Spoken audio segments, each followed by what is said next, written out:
So today, for our very last talk of this entire TEDxNalsarUniversity event, we will have for you Ms. Namrata Rupani. She is going to be speaking about her life as a passion photographer, turning photography into a passion, more than just a passion, but into a profession. She's going to be presenting a talk on photography beyond life, the life beyond the lens. And we're very, very glad to have her here. Please a huge round of applause for her today.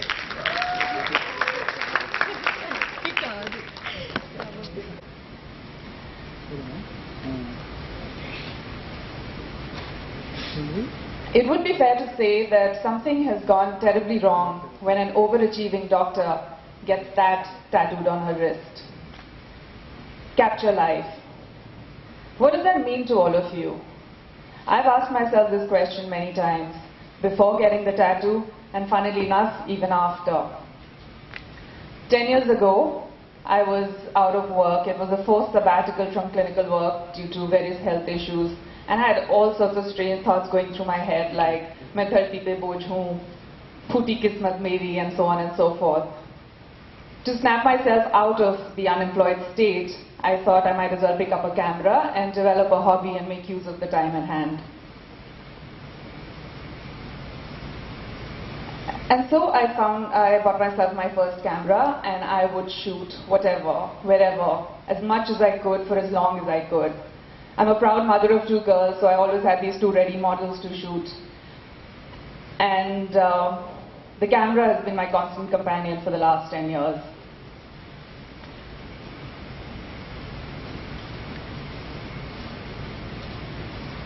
So I realized that while I was shooting, I started to observe things that I'd never seen before. I started to see textures, I started to see colors, hues, tones, patterns, blemishes, nasal hair. Having said that, there was a lot of serious work that also happened. Some of that I'd like to share with you today. Have you ever seen a setting moon? Or a guiding sun? Angry skies, really angry skies.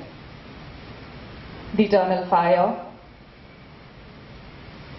A purple heron with a catch. And the peekaboo leopard. So photography is basically the art of understanding and documenting a play of light. Of course, then comes the camera, the lenses. Is my camera better than yours, depict, or is my lens better than yours? Or should I buy a Canon, or should I get a Nikon?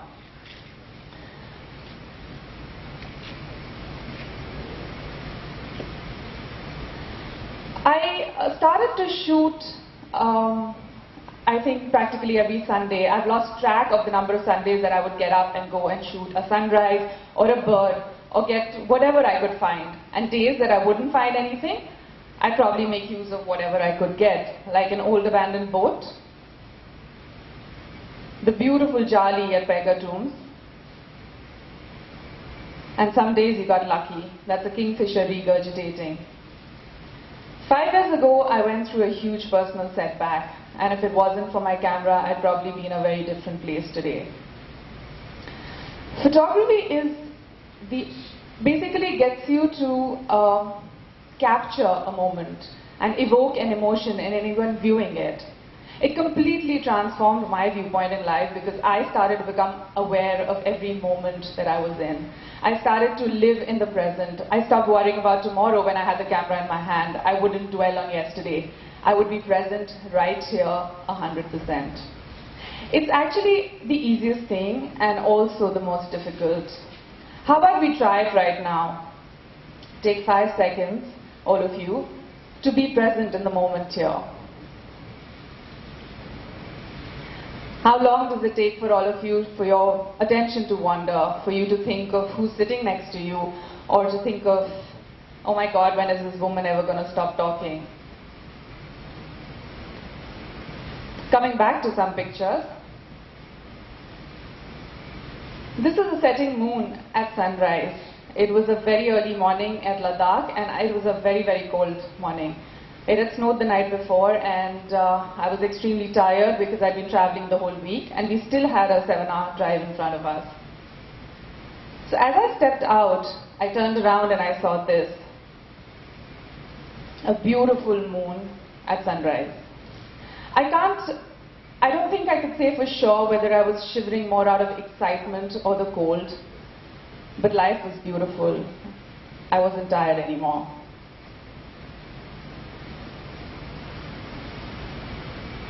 This shot was taken at Husain Lake, probably the closest destination I could find to shoot that morning. And I have to say this, that when humans exercise, they make all sorts of weird noises.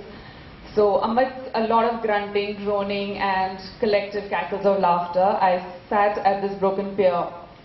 And I saw the sun go up behind the Buddha statue, almost to a point where it became a halo around the statue's head.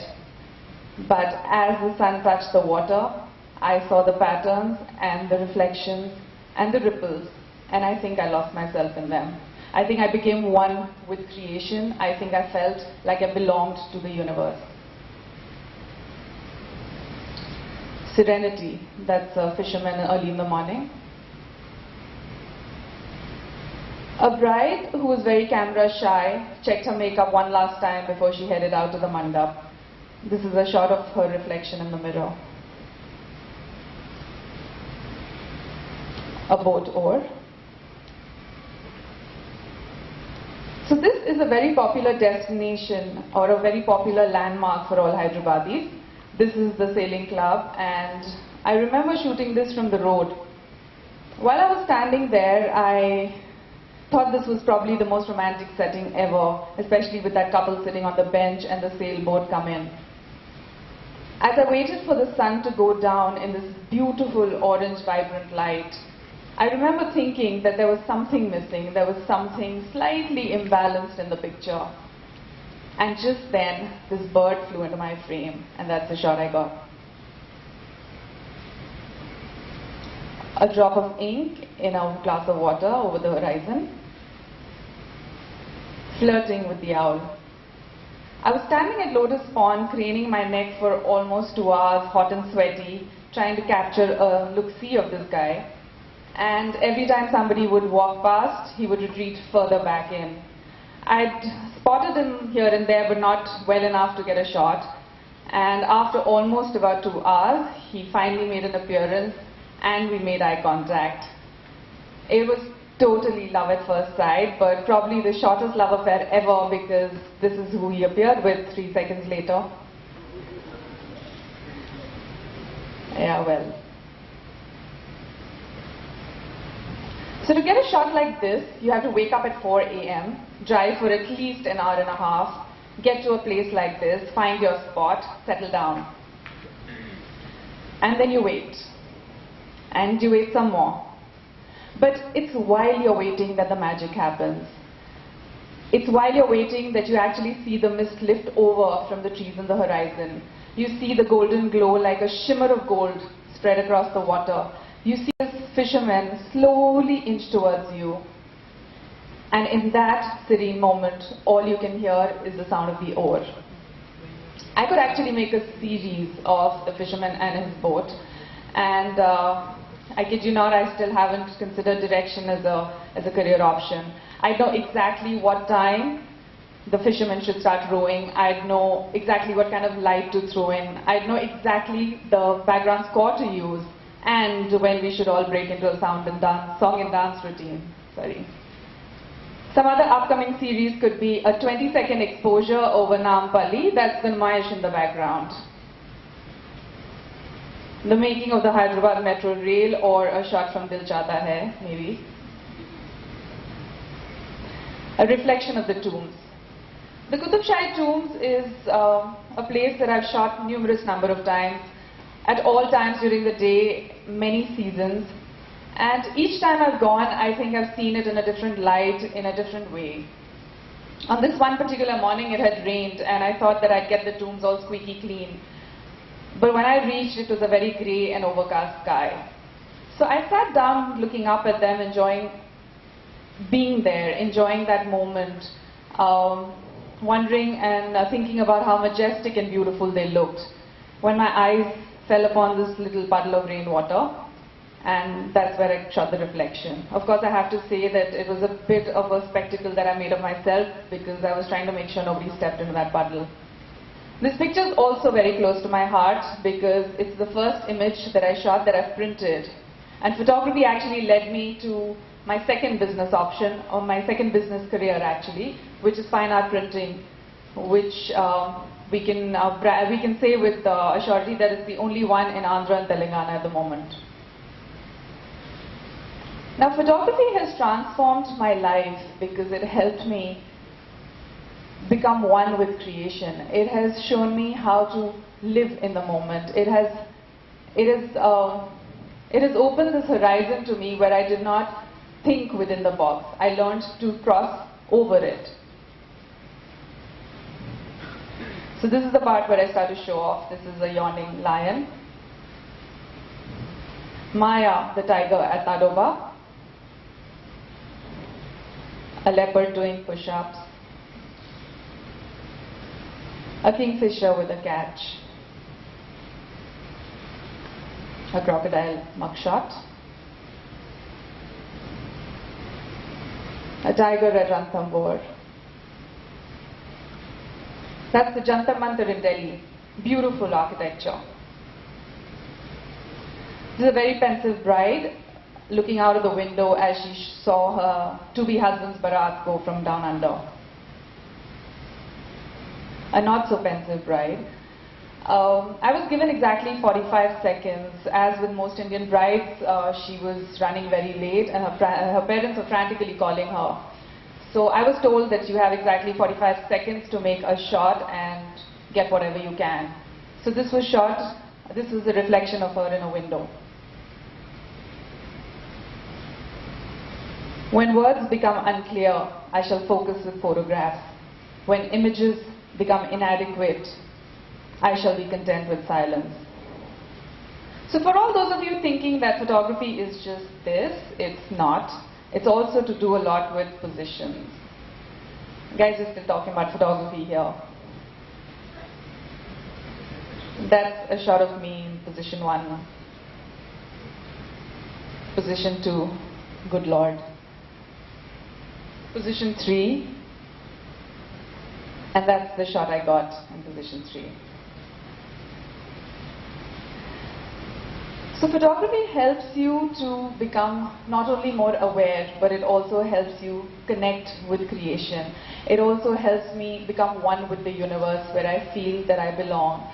It has helped me expand my horizons not only professionally, but also as a human.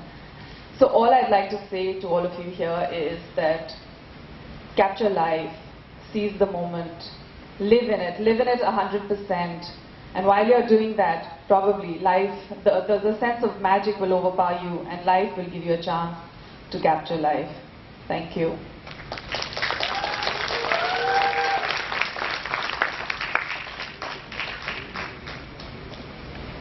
Has definitely been something that's great for NALSAR because as a law university, as a university that is seen as primarily a legal space, today we were able to bring people from different walks of life, from a very diverse backgrounds all over India to come and share their ideas and experiences with you. And I'd like to thank you all on behalf of my team for coming down and making this such a great experience. A huge round of applause for the rest of my team and the organizers who helped make this possible. Alright, so if I could just request the speakers to stay back. I thank you all again for coming. Alright, I hope you guys have a great day.